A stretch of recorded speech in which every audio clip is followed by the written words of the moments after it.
Olá, bom dia, boa tarde ou boa noite para você que mais uma vez está conosco para ouvir a mais um estudo do princípio ao fim. Hoje nós estaremos falando a respeito da morte, ressurreição de Cristo e de sua promessa a qual ele diz que estaria com os seus discípulos até a consumação dos séculos. Eu agora convido você para, em sua casa, pegar a palavra de Deus, as Sagradas Escrituras, e abrir no livro de São Mateus, no capítulo 28, e nós vamos juntos ler dos versículos 18 até ao 20. Abra então a palavra de Deus, Mateus 28, versículos 18 a 20. E a palavra de Deus nos diz assim: E, chegando-se Jesus, falou-lhes dizendo: É-me dado todo o poder no céu e na terra. Portanto, ide, fazei discípulos de todas as nações, batizando-os em nome do Pai, e do Filho, e do Espírito Santo, ensinando-os a guardar todas as coisas que eu vos tenho mandado. E eis que eu estou convosco todos os dias até a consumação dos séculos. Amém. Jesus, um pouquinho antes de ascender, ou seja, um pouquinho antes de subir novamente às cortes celestiais, ele deu uma grande, na verdade uma tremenda e importantíssima comissão aos seus discípulos. Ele disse que os seus discípulos deveriam agora dar continuidade à missão, a qual ele veio até a terra para cumprir. Jesus, além de vir a esta terra para entregar a sua vida em favor dos homens, ele veio a este lugar para revelar o santo, perfeito, justo e amoroso caráter do Senhor Deus, o Pai. Agora que Jesus estaria voltando para junto do Pai, ele deixou então seus discípulos para que desse prosseguimento à missão a qual ele mesmo veio a esta terra fazer. Os santos apóstolos e todos os discípulos que viessem após os santos apóstolos deveriam então ensinar todas as coisas as quais Jesus a eles havia ensinado, e todos aqueles que aceitassem as palavras de Cristo e desejassem viver uma vida semelhante à vida do Senhor, então estes deveriam ser batizados em nome do Pai, em nome do Filho e também em nome do Espírito Santo. Esta foi a grande comissão de Cristo aos seus apóstolos, aos seus discípulos, e também a você, a mim e a todos aqueles que vieram após os apóstolos e que também, de alguma maneira, haverão de vir após você e após eu. Mas a verdade é que Jesus, ele disse que ele estaria com seus discípulos até a consumação dos séculos. Hoje nós vamos estudar um pouco do que aconteceu após Jesus ter subido aos céus. O que aconteceu com a sua igreja. Pois a igreja de Cristo não parou ali com os santos apóstolos. Já fazem mais de 2000 anos, ou pelo menos fazem cerca de 2000 anos, que aquela história ocorreu. A história da vida de Cristo, de sua morte, de sua ressurreição e de sua ascensão novamente aos céus. Então, quando Jesus disse aos santos apóstolos que estariam com eles até a consumação dos séculos, é claro que ele não estava dizendo que realmente os santos apóstolos estariam vivendo até o momento que ele aparecesse nas nuvens dos céus com poder e grande glória e com todos os anjos dos céus. Jesus estava fazendo essa promessa de que estaria assim com os apóstolos todos os dias. Todavia, aquela última palavrinha que diz até a consumação dos séculos, é claro que não estava diretamente relacionada com os apóstolos, mas sim com a última geração, a qual veria, ou na verdade, a qual verá o Senhor Jesus vindo sobre as nuvens dos céus. Então, vamos estudar o que a Bíblia nos fala deste período que inicia-se a partir do momento que Jesus deu esta comissão para os discípulos e que encerra-se no momento em que os séculos, ou seja, no momento em que o grande conflito entre Cristo e Satanás chegar ao seu fim. Por isso eu convido que você abra a sua Bíblia no livro do Apocalipse. Eu estarei abrindo a minha também. A partir do capítulo 2. Ali nós estaremos estudando um pouco das cartas que o Senhor Jesus, por intermédio do seu servo João, deixou às 7 igrejas. Apocalipse, capítulo 2. Vamos estudar um pouquinho do capítulo 3, pois as cartas por Cristo, deixadas por intermédio de João, estão relatadas no livro do Apocalipse, nesses dois capítulos, capítulo 2 e capítulo 3. Nós não estaremos estudando hoje, nós não estaremos vendo hoje as 7 cartas. Vamos nos deter somente nas 6 primeiras cartas e a última, a 7ª carta, que diz respeito à última igreja de Cristo sobre a face da terra. Esta nós estudaremos em uma outra oportunidade. Bom, primeiramente é necessário você saber que as 7 cartas do livro do Apocalipse, elas têm um primeiro e elas têm um segundo cumprimento. O primeiro cumprimento destas 7 cartas aplica-se realmente às 7 igrejas, as quais existiam no período o qual João, o discípulo de Cristo, ainda estava vivo sobre a face dessa terra.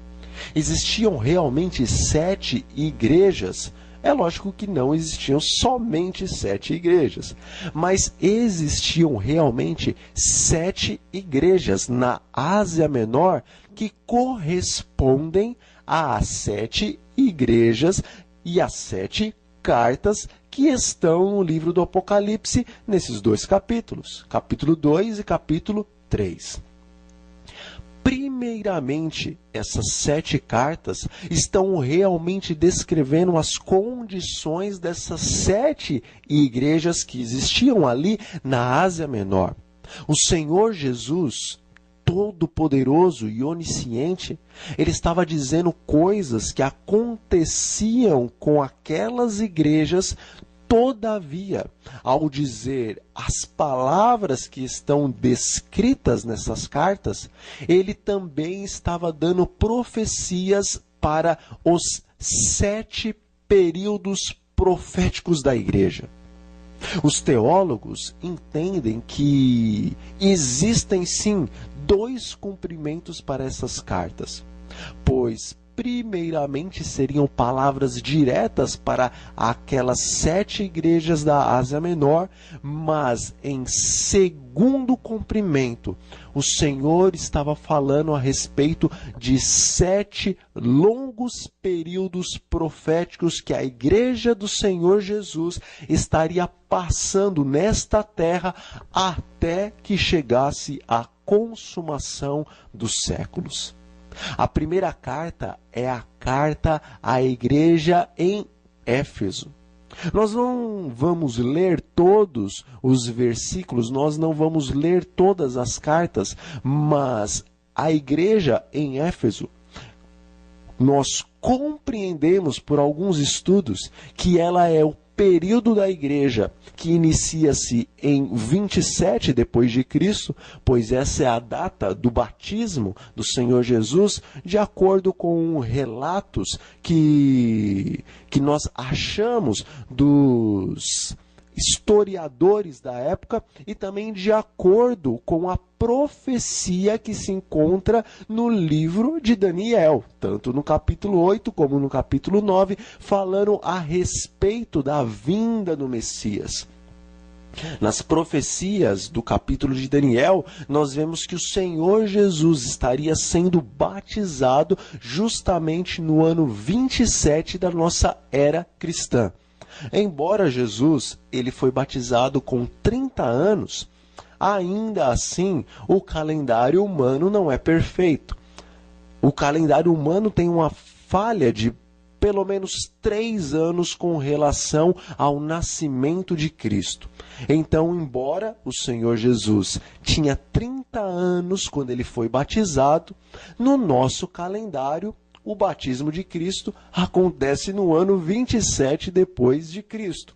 Essa é uma pequena falha. Todavia, nós, seres humanos, somos falhos. E a contagem dos anos, em vez de começar a ser registrada a partir do ano 0, quando Jesus nasceu, na verdade, a contagem dos anos do calendário o qual nós temos começa a ser registrada a partir do momento em que Jesus tinha 3 anos.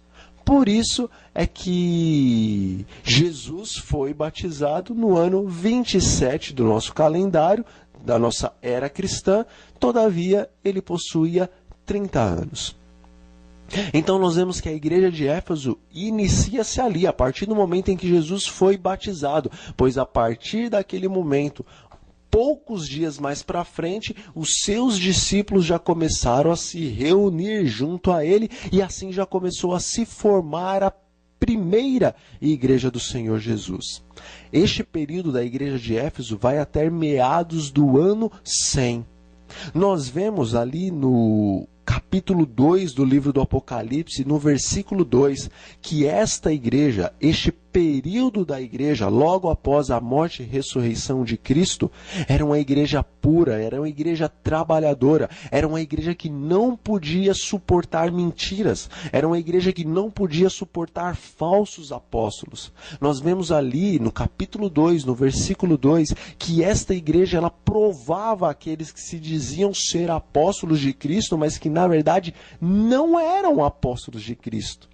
Pois, embora da boca para fora eles confessassem a Jesus, vemos que, tal como lá no Éden a serpente misturou a verdade com o erro, estes falsos apóstolos do período da primeira igreja, eles também misturavam a verdade com o erro. E aquele primeiro período, os líderes da igreja e os demais membros da igreja, eles liam a palavra de Deus, eles pediam o poder e a inspiração do Espírito Santo a fim de compreenderem a verdade como ela era, e desta maneira eles não eram enganados, pelo menos a maioria deles, não eram enganados pelos falsos apóstolos. Paulo já havia falado que do meio dos seus queridos se levantariam homens, tal como lobos vestidos de ovelha, que seriam tão somente para devorar, para destruir o rebanho de Cristo. Todavia, o povo da primeira igreja, ou seja, deste primeiro período da igreja, que vai de 27 até 100 depois de Cristo, este povo, eles aprenderam com os bereanos como eles deveriam se proteger dessas astúcias do inimigo. Os bereanos, eles ouviam a palavra de Deus, todavia eles não a aceitavam imediatamente. Eles, depois de ouvirem, iam para suas casas ou assentavam-se em grupo, abriam a palavra de Deus para confirmar se verdadeiramente aquilo que eles haviam ouvido era assim mesmo, ou se aqueles que haviam para eles pregado estavam tentando de alguma maneira subverter, corromper a verdade das Escrituras. Por isso que neste primeiro período da igreja, muitos dos ditos falsos apóstolos foram achados mentirosos diante da igreja, porque a igreja procurava verdadeiramente saber a verdade e viver a verdade.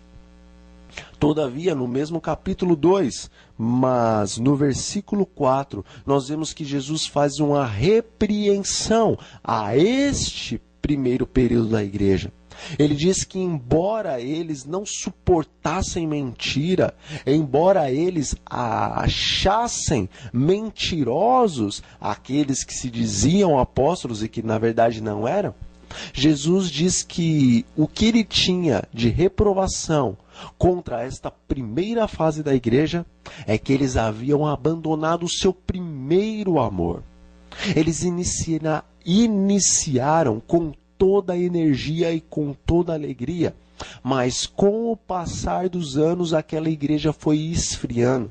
Uma igreja que era movida pelo poder de Cristo e pelo amor do Senhor Deus o Pai, o qual estava em seus corações por intermédio do Espírito Santo.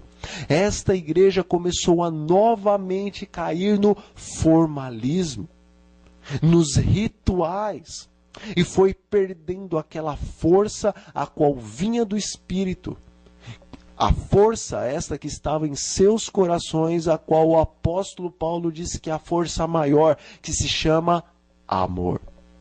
Então, esfriar do primeiro amor é justamente deixar de viver o evangelho como ele está escrito na palavra de Deus, para viver um formalismo cristão.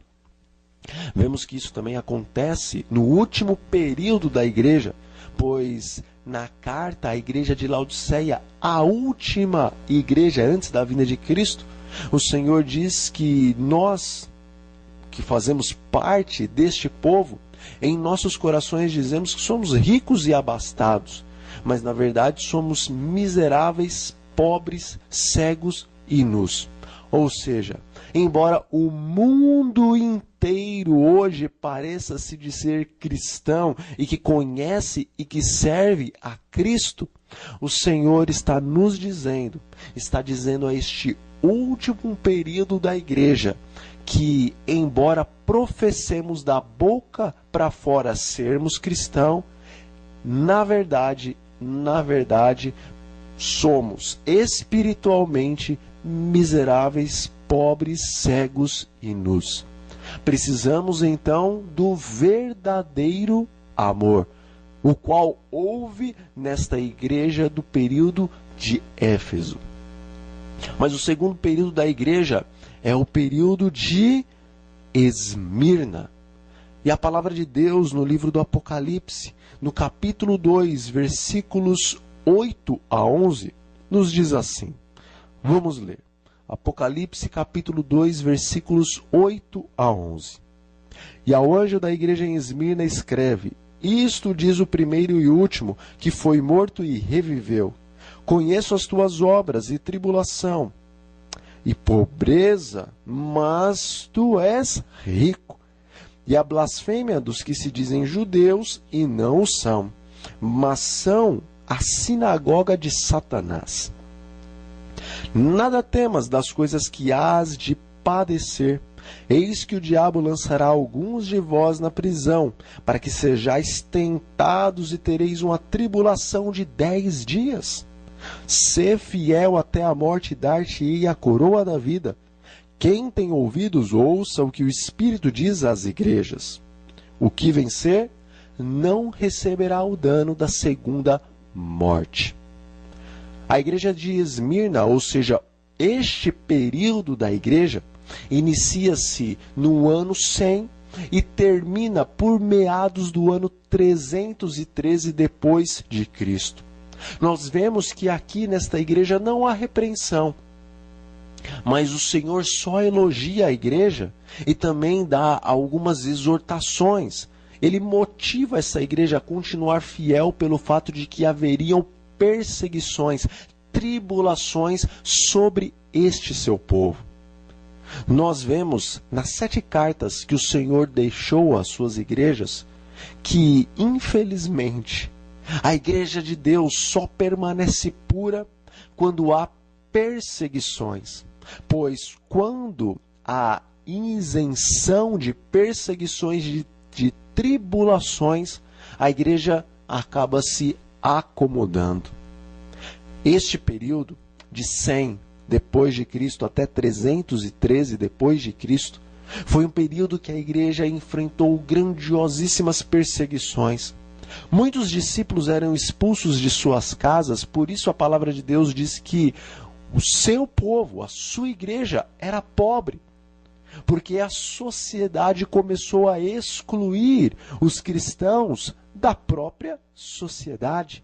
Então se tornaram literalmente pobres. Muitos começaram a fugir para os lugares mais distantes desta terra.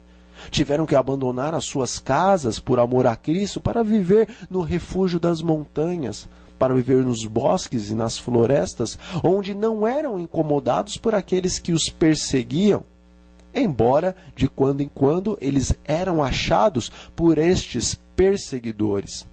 Tornaram-se então fisicamente ou materialmente pobres. Todavia, o Senhor diz que eles eram ricos, porque eram ricos espiritualmente. Seguiam assim o exemplo de Cristo, pois ele disse: o Filho do Homem não tem nem aonde reclinar a cabeça. Todavia, Jesus era cheio do Espírito Santo, e essas pessoas deste período, as quais eram tal como Cristo perseguidas, também eram cheias do seu Espírito. Ou seja, tinham todas as riquezas as quais o céu oferece, que é a graça de Cristo e também o poder de Deus, que é o dom do Santo Espírito, o qual recebemos quando cremos em Cristo e buscamos de Deus o dom do Espírito Santo. Essa igreja foi muito perseguida, e aqui nós vemos que havia uma profecia de um período de 10 dias de grande tribulação, de morte, de prisão. Este período está registrado na história. Nós sabemos que na profecia, um dia equivale a um ano. A palavra de Deus, em alguns lugares, nos deixa isto a entender, ou nos dá a entender que na profecia um ano venha a ser um dia, ou melhor, um dia venha a ser igual a um ano. Vemos isso em Números, vemos em outros livros também.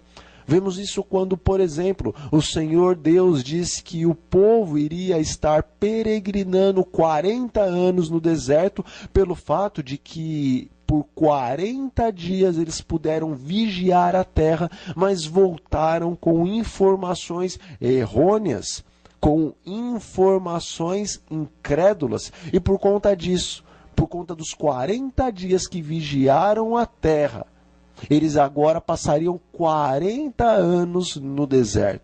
A palavra de Deus também nos fala em alguns outros lugares que o Senhor Deus daria um ano por um dia. Ou seja, na profecia então existe esta regra. Um dia equivale a um ano. Quando aqui, nestes versículos, nós lemos que esta igreja passaria por uma provação de 10 dias, indo então à história, nós vemos que houve uma grande perseguição de 10 anos sobre essa igreja. De 303 depois de Cristo até 313 depois de Cristo, os imperadores romanos Diocleciano e também Galério, eles estiveram a perseguir, a infligir as maiores e talvez as piores perseguições que a Igreja de Deus já passou sobre a face da terra. Vemos que neste momento os judeus, aqueles que se diziam judeus, só que nos seus corações não eram, estes que se diziam judeus e que se diziam também inimigos de Roma, eles odiavam tanto a Cristo e odiavam tanto os seus seguidores, que eles neste momento se uniram com os romanos a fim de perseguir, matar, destruir, desarraigar o cristianismo da face da terra. Por isso aqui é dito que eles se diziam judeus, mas na verdade eram sinagoga de Satanás. Pois certa vez, quando Jesus estava discutindo com os líderes da igreja, Jesus chegou a dizer que eles não eram filhos de Deus, mas sim filhos de Satanás, e faziam toda a sua vontade.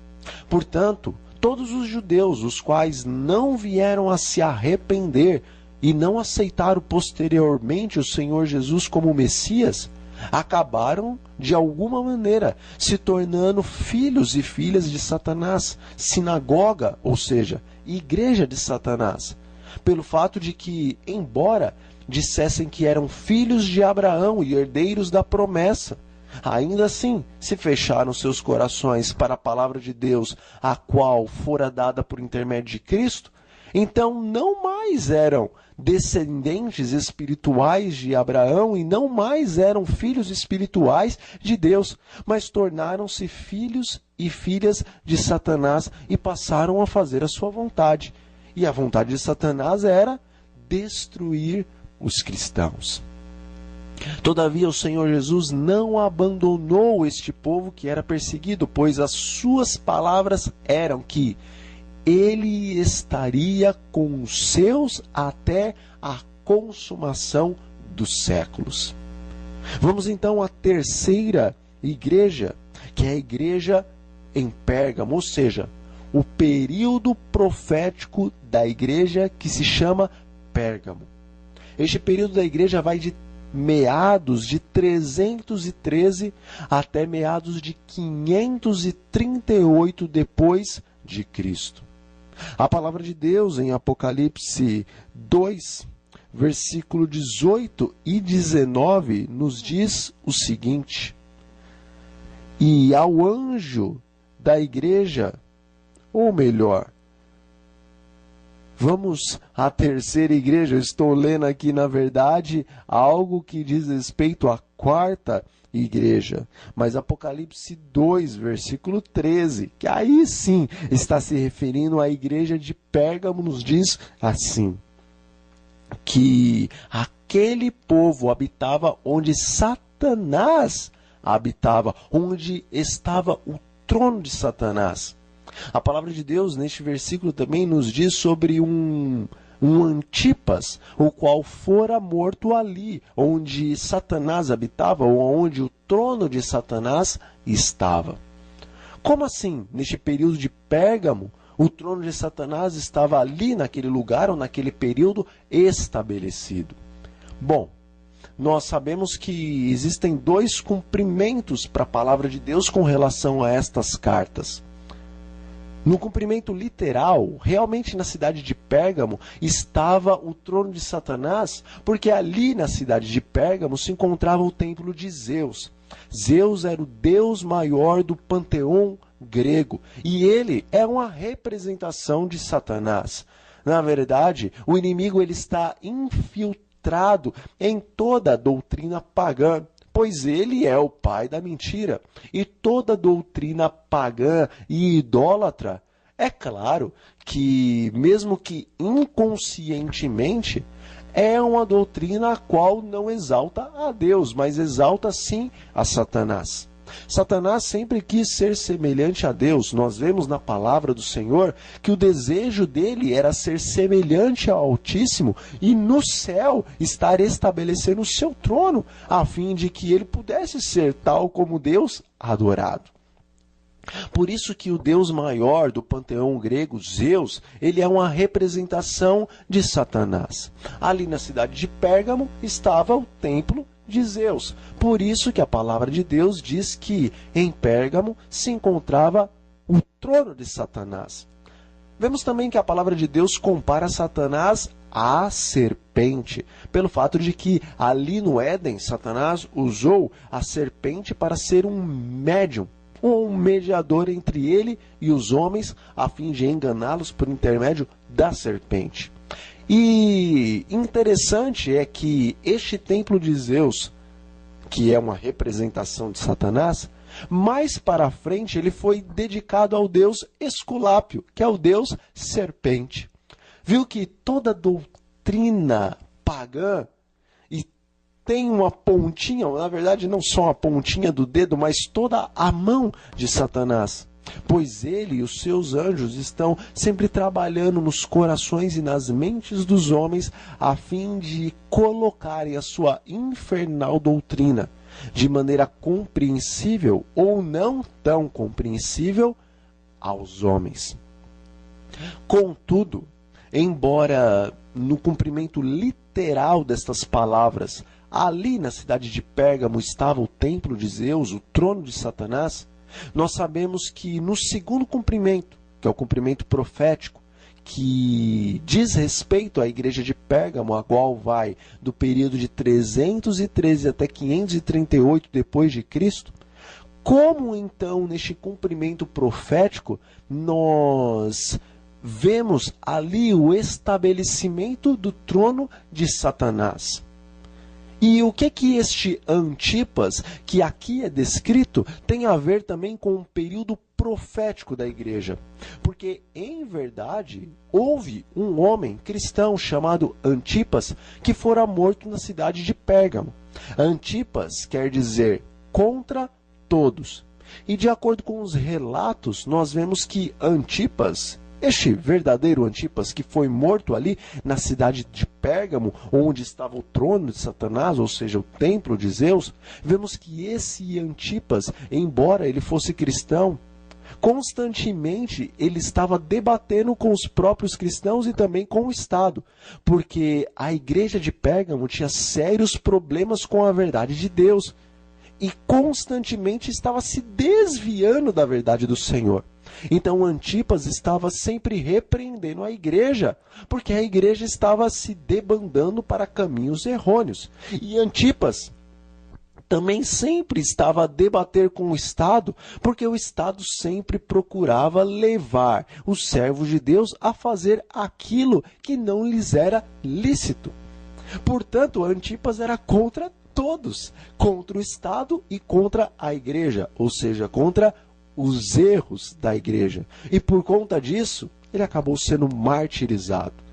Então nós vamos agora lançar para o período profético estes dois símbolos: o templo de Zeus, ou seja, o trono de Satanás, e também Antipas. Vemos que deste período de 313 em diante, a igreja começou a sofrer muitas mudanças, não para melhor, mas sim para pior. As perseguições eram muito grandes e os cristãos estavam ficando cansados já de serem perseguidos e de terem que abandonar as suas casas e de viverem uma vida excluídos da sociedade. Todavia, quanto mais cristãos morriam, diz os relatos que o sangue deles era como se fosse semente. Mais e mais se morria cristãos, mais e mais se multiplicava o cristianismo sobre a face da terra. Vendo isso, Satanás mudou a sua tática. Você já ouviu uma frase que diz: se não pode vencê-los, junte-se a eles. Bom, não sei se foi Satanás que inventou essa frase, mas a verdade é que ele se inspirou nisto para a sua grande armadilha. A verdade é que Satanás, ele agora começou a se infiltrar na igreja, como se fosse amigo dos cristãos, para dar então o seu grande e terrível golpe. O Estado romano sempre estava a perseguir os cristãos pelo fato de que as suas doutrinas iam contra as doutrinas dos romanos e por outras questões também. Então, em 321 depois de Cristo, surgiu um imperador chamado Constantino. Desde 313 até 321, Constantino começou a mostrar uma certa simpatia para com a Igreja de Deus. Todavia, o próprio Constantino, ele nunca foi realmente batizado. Mas Constantino agora começava a se dizer cristão. E agora Constantino começou a dizer que todos aqueles que faziam parte do seu reino, do seu império, deveriam ser cristãos. Constantino começou a dizer que não deveria haver mais perseguição da parte de Roma para com os cristãos, mas pelo contrário, todos deveriam ser cristãos. Isto parece bom, não é verdade? A perseguição terminaria. O Estado, ou seja, Roma, e a Igreja, ou seja, os cristãos, agora estariam unidos e todos poderiam viver em paz. Jesus não veio para trazer paz? Então, aparentemente, Constantino estava promovendo a paz. Mas a história também nos diz que em 321, Constantino, juntamente com outros líderes da igreja, lançou um decreto dominical. Até então, a igreja guardava todos os mandamentos de Deus, pois Jesus disse que a lei jamais passaria. Passariam os céus, passaria a terra, mas as suas palavras e a sua lei não passaria. Nem um tio, nem um jota, nem uma vírgula da lei ia mudar. O apóstolo Pedro diz que os céus e a terra vão passar no dia da volta de Cristo.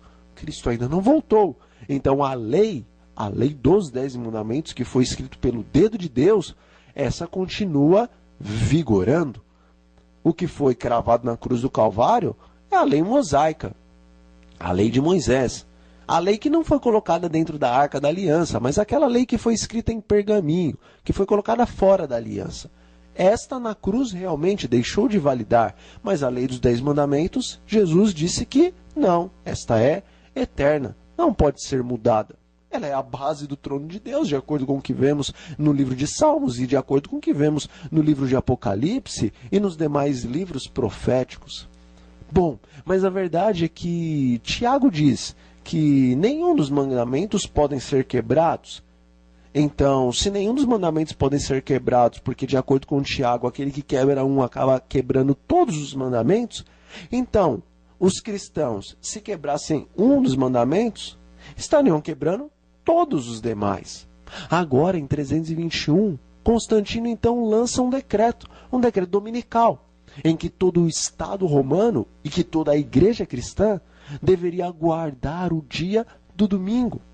Veja, primeiramente ele se uniu aos cristãos, ele se aproximou dos cristãos, ele começou a ajudar o povo a se tornar cristãos. Nós vemos pelos relatos históricos que até mesmo propina foi oferecida para o povo romano e para a igreja de Cristo, a fim de se unirem. Algumas pessoas ganhavam algumas moedinhas, ganhavam algumas capas, se elas tão somente se transformassem em cristãos, ou se tão somente os cristãos aceitassem essa união do Estado com a igreja. Não foi isso que Jesus nos ensinou. Mas a verdade é que Constantino conseguiu comprar a igreja de Cristo, não em sua totalidade, mas boa parte dos cristãos acabaram se vendendo. E agora, quando ele então emite esse decreto, a maior parte da igreja começa a verdadeiramente deixar o mandamento, que era a guarda do dia de sábado, para passar a guardar o primeiro dia da semana, o domingo, que é o dia do Deus Sol, pois os romanos adoravam o Deus Sol. E agora Constantino, para unir, entre aspas, o útil ao agradável, ou seja, para beneficiar tanto romanos como cristãos, então ele emite um decreto, o qual todos deveriam adorar a Deus no dia do domingo, ou seja, no dia do Deus Sol. Todos os cristãos que não estudavam, que não oravam, que não buscavam verdadeiramente a Deus, mas todos os cristãos que a paz que o mundo pode oferecer era mais importante para eles do que a paz que Deus pode oferecer, acabaram aceitando o decreto. Para os romanos, não houve muita dificuldade, pois eles adoravam o Deus Sol no dia de domingo. E agora eles passariam a, entre aspas, adorar a Deus no dia do domingo. Então, com isso, o trono de Satanás estava se estabelecendo neste período profético em Pérgamo, pelo fato de que o líder romano estava agora estabelecendo o seu trono na igreja acima do trono do próprio Deus.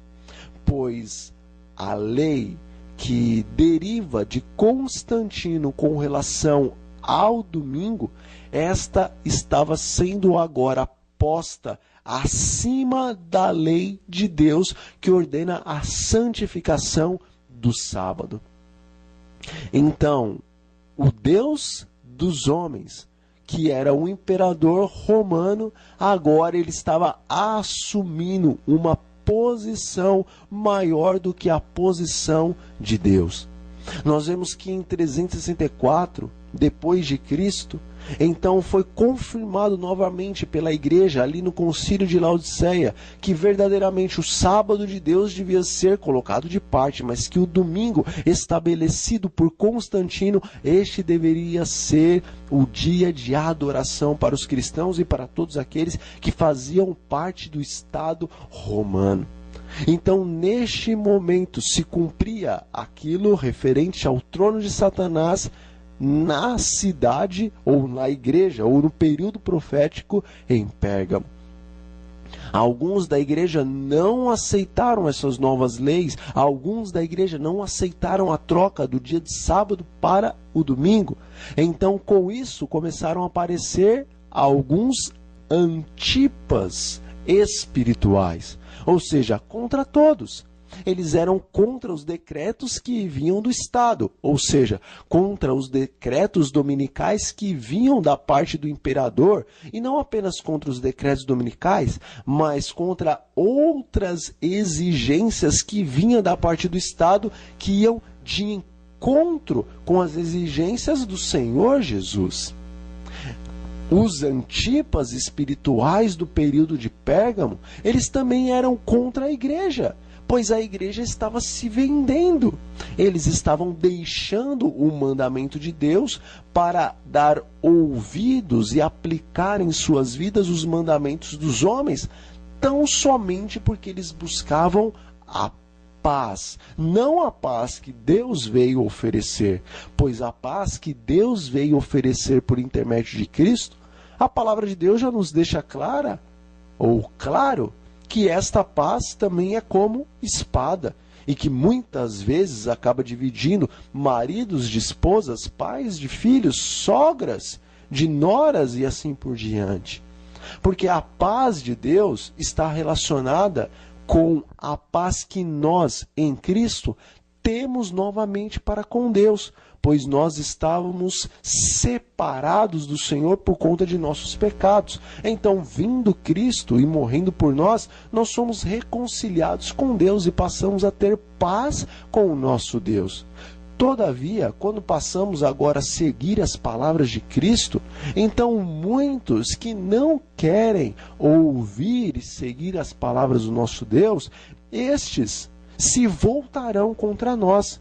E às vezes podem ser os de dentro de casa. Por isso a paz de Deus é diferente da paz dos homens. Quando você e eu aceitamos a paz entre nós e Deus, a paz que acontece por intermédio de Cristo, certamente nós estamos agora de uma maneira ou de outra buscando alguns conflitos pelo fato de que algumas pessoas não vão aceitar o nosso novo estilo de vida e as nossas novas crenças em Cristo Jesus. Portanto, a igreja lá do passado, deste período profético de Pérgamo, elas não deveriam aceitar a paz a qual vem por intermédio de homens, mas elas deveriam continuar seguindo os mandamentos de Deus, ainda que seguir os mandamentos e as leis de Deus trouxesse para eles grande perseguição. Por isso, alguns acabaram sendo considerados antipas espirituais e também vieram a virar mártires naquele tempo profético em Pérgamo. O Senhor, ele tem também advertências para esta igreja, pois em Apocalipse capítulo 2, versículos 14 e 15, o Senhor diz que o que ele tinha contra a igreja é que eles seguiam a doutrina de Balaão e também a doutrina dos nicolaítas. Balaão, nós vemos que um pouco antes do povo lá de Israel, que estava no deserto, um pouco antes do povo entrar na Canaã terrestre, Balaão, que era profeta de Deus, ele também se vendeu por dinheiro e agora ele procurava amaldiçoar o povo, o qual Deus queria abençoar. E então, não conseguindo amaldiçoar o povo, pois o Senhor não deixou que ele dissesse palavras de maldição, agora Balaão começou a ensinar Balaque, que era a pessoa que queria fazer guerra contra os israelitas. Balaão começou a ensinar Balaque a fazer com que os filhos de Deus caíssem em pecado, a fim de que o Senhor tirasse de sobre eles a bênção, para que eles não pudessem entrar na Canaã terrestre. Então Balaão ensinou Balaque a fazer festas e a trazer mulheres, a fim de que os filhos de Deus acabassem se contaminando com essas mulheres e assim perdessem a bênção do Senhor. Dessa maneira, o profeta que era de Deus acabou virando um instrumento nas mãos de Satanás. Da mesma maneira, lá no período profético da igreja de Pérgamo, este período que vai de 313 a meados de 538 depois de Cristo, alguns líderes da igreja, os balaões da igreja, eles acabaram se vendendo por causa do dinheiro, por causa da paz que o Estado oferecia, por causa dos cargos que o Estado romano para eles oferecia. Eles acabaram se vendendo. E agora todas as exigências dos líderes romanos, que são como Balaques, todas as exigências desses líderes, eles acabavam fazendo, a fim de receber as coisas as quais esses líderes, esses imperadores e governantes romanos tinham para oferecer a eles. Desta maneira, eles estavam então buscando amaldiçoar o povo de Deus, o qual o Senhor Deus sempre estava abençoando. Também é dito que a doutrina dos nicolaítas estava entrando na igreja. Os nicolaítas, eles até criam em Cristo. Todavia, muitas coisas que o Senhor disse, como a questão das comidas sacrificadas aos ídolos, os nicolaítas diziam que isso não tem importância e etc e tal. Ou seja, uma parte das coisas eles aceitavam, aquela parte que não tinha muito peso para eles carregar, e outra parte das coisas que Jesus havia dito, eles não aceitavam e colocavam de parte. Portanto, essas doutrinas, a doutrina de Balaão e a doutrina dos nicolaítas, estava neste momento entrando na igreja de Cristo. Foi uma época difícil, todavia, infelizmente, vemos que piorou ainda mais. É chegado então a quarta igreja, a igreja do período em Tiatira. E a palavra de Deus, no livro do Apocalipse, capítulo 18, capítulo 2, versículos 18 e 19, nos diz assim: E ao anjo da igreja de Tiatira escreve: Isto diz o Filho de Deus, que tem seus olhos como chama de fogo, e os pés semelhantes ao latão reluzente. Eu conheço as tuas obras, e amor, e serviço, e fé, e a tua paciência, e que as tuas últimas obras são mais do que as primeiras. Bom, este período vai de 538 depois de Cristo até 1798 depois de Cristo. Foram 1260 anos de grande perseguição. Período este que o profeta Daniel e também o próprio profeta João já havia descrito que haveria de vir sobre a igreja de Deus. Neste período, quando a igreja romana conseguiu verdadeiramente assumir todo o poder sobre a igreja de Cristo e também sobre o Estado, vemos que neste tempo, os que desejavam ser verdadeiramente servos de Deus tiveram que fugir ou continuar a sua fuga, saindo dos grandes centros, saindo das cidades e vivendo ali agora no refúgio das montanhas. Aqui é dito que as primeiras obras não foram tão grandes quanto as últimas obras, ou seja, o Senhor havia visto que as últimas obras dos seus servos neste período foram maiores do que as primeiras. As primeiras obras estão aqui relacionadas aos albigenses e também a todos aqueles, os valdenses, que estavam agora fugindo para os refúgios das montanhas. Estes, os valdenses e os albigenses, moravam ali nas montanhas. E ali eles aprendiam a respeito da palavra de Deus, e ali eles viviam verdadeiramente o cristianismo. Todavia, os filhos dos valdenses e dos albigenses, eles eram educados a fim de quando em quando descerem até as cidades, para agora estarem colocando nas mãos das pessoas algumas partes das Sagradas Escrituras, a fim de que as pessoas que estavam agora neste período de grandes trevas espirituais, tais trevas as quais o próprio Estado e a Igreja não permitia que o povo tivesse acesso às Santas Escrituras, agora estes jovens colocavam as Escrituras nas mãos dessas pessoas a fim de que elas pudessem ter também a luz da verdade em suas mãos e assim pudessem também servir a Jesus tal como eles lá nas montanhas serviam a Cristo Jesus. Estas foram as primeiras obras deste período da igreja. Mas as segundas obras, as quais aqui estão descritas como sendo maiores do que as primeiras, estão relacionadas às obras dos reformadores, como Wycliffe, como João Hus, como Jerônimo, como Martinho, ou como Lutero, Martinho Lutero. Bom, homens que deram o seu sangue, deram a sua vida a fim de proclamar a verdade de Deus no período no qual eles viveram. A obra dos valdenses e dos albigenses foi uma obra grande. Todavia, futuramente, a obra dos reformadores acabou sendo uma obra maior do que a dos valdenses e dos albigenses. Então, esta é a parte da igreja a qual fugiu para as montanhas, ou a qual verdadeiramente decidiu viver o cristianismo tal como estava descrito nas Santas Escrituras, e assim também anunciar ao mundo da sua época as verdades que eles estavam conhecendo ou reconhecendo.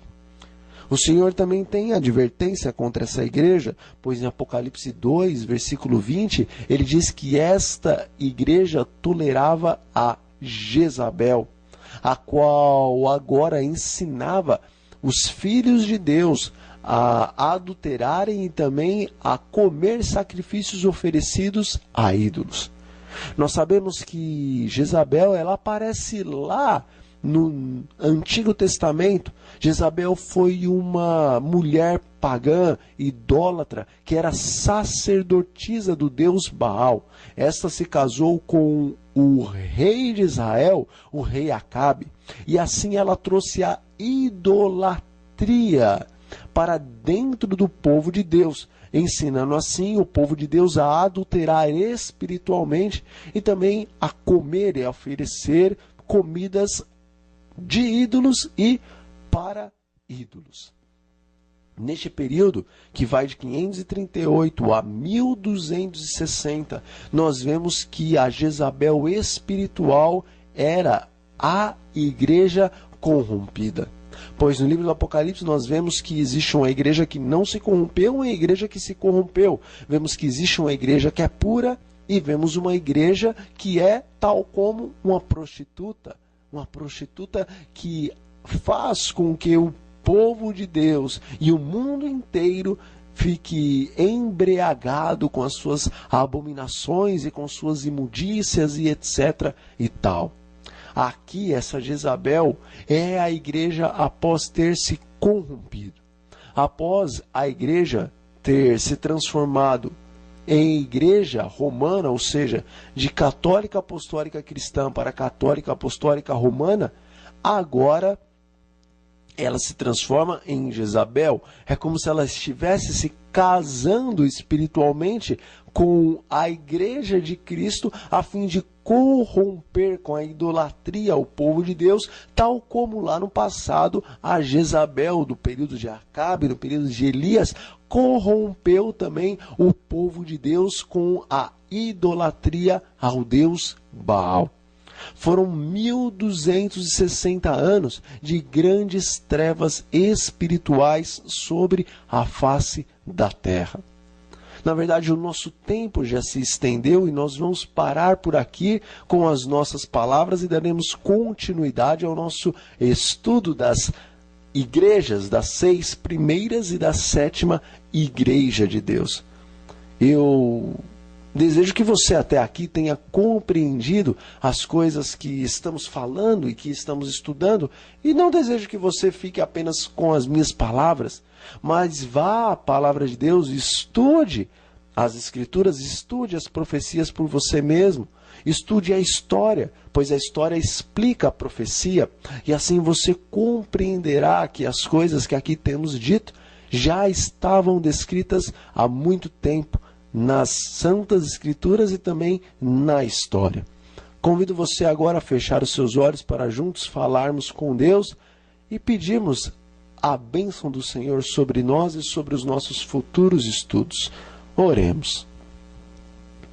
Senhor nosso Deus, obrigado pela verdade, pelas Santas Escrituras que o Senhor em nossas mãos coloca.